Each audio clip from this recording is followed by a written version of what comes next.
আজকের যে বিষয়ে আলোচনা করছি সেটা হচ্ছে মায়া পরমেশ্বরের অধীন তত্ত্ব। ইস্কনীয় এই যে বইটা, যে বইটা আপনাদের পূর্বে দেখিয়েছিলাম, এই বইটার মধ্যে একটা অধ্যায় আছে 14 নম্বর পৃষ্ঠা। সেখানে বলছে মায়া পরমেশ্বরের অধীন তত্ত্ব। কি বলা হচ্ছে এখানে? এখানে দেখুন বলা হচ্ছে, আমরা এক এক করে পয়েন্ট খণ্ডন করবো। তার আগে দেখুন এখানে কি বলা হয়েছে। সেখানে বলছেন, ইতিমধ্যে আলোচনা করা হয়েছে যে জড়রূপা মায়া হচ্ছে অন্ধকার সদৃশ, চিৎ শক্তি হচ্ছে সূর্য সদৃশ, আর পরমেশ্বর ভগবান সর্বদা হচ্ছে চিন্ময়।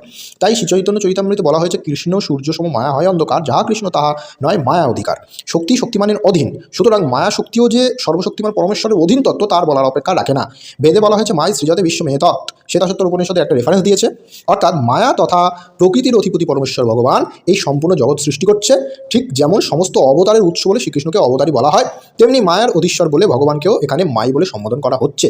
তো এত পর্যন্ত যে আলোচনা আপনারা শুনলেন, এই আলোচনার পয়েন্ট টু পয়েন্ট, মানে এখানে যে পয়েন্ট বাই পয়েন্ট প্রশ্নোত্তরের দ্বারা আমরা এই বিষয়টিকে দেখব। তো চলুন দেখে নেওয়া যাক। আমি এখানে যে যুক্তি উপস্থাপন করতে চলেছি তার প্রশ্নোত্তরের মাধ্যমে এক এক করে বলবো এবং যুক্তি সহকারে বলবো। এই যুক্তি কেবলমাত্র যদি তারা খণ্ডন করতে পারে তাহলে বলবে। শাস্ত্রে তো অনেক কিছু রেফারেন্স আমি এক্ষুনি আমাদের দেবী ভাগবত পুরাণ, চণ্ডী থেকে, তন্ত্র থেকে তো দেখিয়ে দিতে পারি, কিন্তু সেখানে তো তারা অস্বীকার করে দেবে।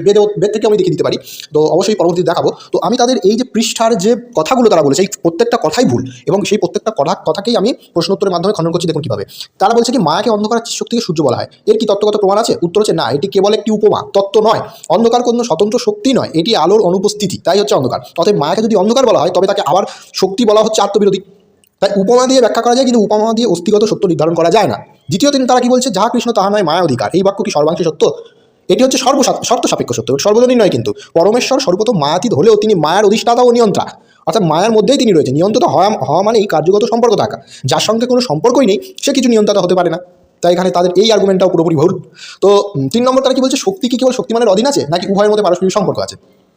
শক্তি শক্তিমানের অধীন, এটা হচ্ছে অর্ধসত্য। বেদান্ত মতে শক্তি ছাড়া শক্তিমান কার্যকরই নয়। যদি শক্তি শুধু অধীন হয় তবে সৃষ্টি স্থিতি লয় অসম্ভব। অতএব শক্তি ও শক্তিমানের সম্পর্ক একমুখী নয়, বরং কার্যগত অভেদে প্রতিষ্ঠিত রয়েছে। তাই তাদের এই আর্গুমেন্টটাও পুরোপুরিভাবে ভুল। এবং তারা আরেকটা কি বলছে, আরেকটা বেদের রেফারেন্স তারা দিয়েছে, মাই সৃজতে বিশ্ব মেহতৎ। এখানে মাই শব্দটা কি মায়াবদ্ধ বোঝাচ্ছে? না, মায়ের অর্থ মায়ার অধিকারী, মায়ায় আবদ্ধ নয়। এখানে মায়ের বাস্তবতা ও স্বাধীনতা প্রমাণ করা হয়নি, কারণ শঙ্করাচার্য বলেছিলেন মা অনির্বচনীয়া, তাই তাকে স্বাধীন বাস্তব শক্তি হিসেবে দেখানো অদ্বৈত বিরোধী হয়ে যাচ্ছে। তো অদ্বৈত বা বেদান্ত বিরোধী হচ্ছে, কোনো বেদ বিরোধী যে কথা হবে সে কথা কোনো দিন গ্রাহ্য হবে না। তারা সেই বেদেরই কথা কিন্তু সেখানে দিয়েছে। এবার আরেকটা এই আর্গুমেন্টটাও কিন্তু তাদেরকে খণ্ডন করে দেওয়া হলো।